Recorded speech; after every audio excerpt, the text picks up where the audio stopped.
Iran imefanya mashambulizi mengine dhidi ya Israel, huku televisheni ya taifa ya nchi hiyo ikisema kuwa imeanzisha mashambulizi makubwa ya ndege zisizo na rubani. Milipuko mikubwa imesikika katikati mwa Israel.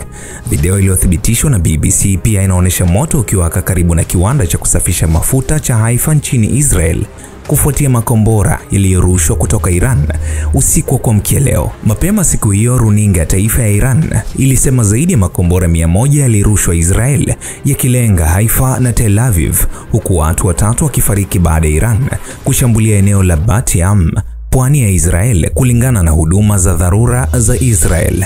Waliofariki ni mwanamke mwenye umri wa miaka 89, mwanamke mwenye umri wa miaka 80 na mtoto wa miaka 10 wameuawa huko Bat Yam. BBC haijaweza kuthibitisha hili kwa kujitegemea. Kitongoji kimoja katika mji wa kaskazini mwa Tamra pia kimeshambuliwa na kuua watu takriban 5.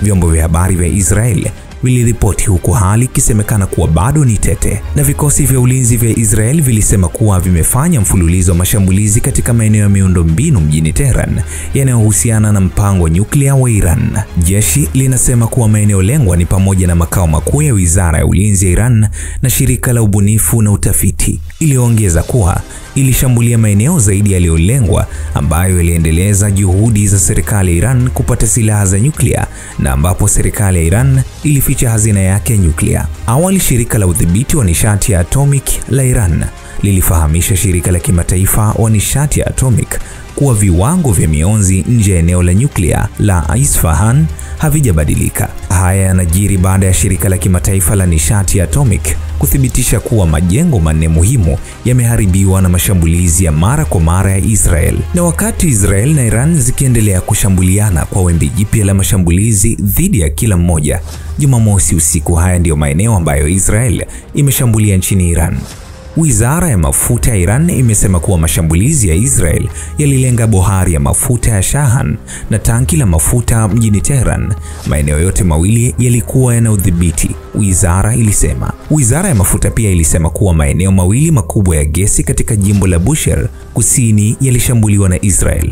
Mashambulizi ya Israel pia yalilenga wizara ya ulinzi ya nchi hiyo mjini Tehran na kuharibu kidogo moja ya majengo ya ofisi pamoja na shirika la ubunifu na utafiti, kwa mujibu wa vyombo vya habari vya Iran na IDF.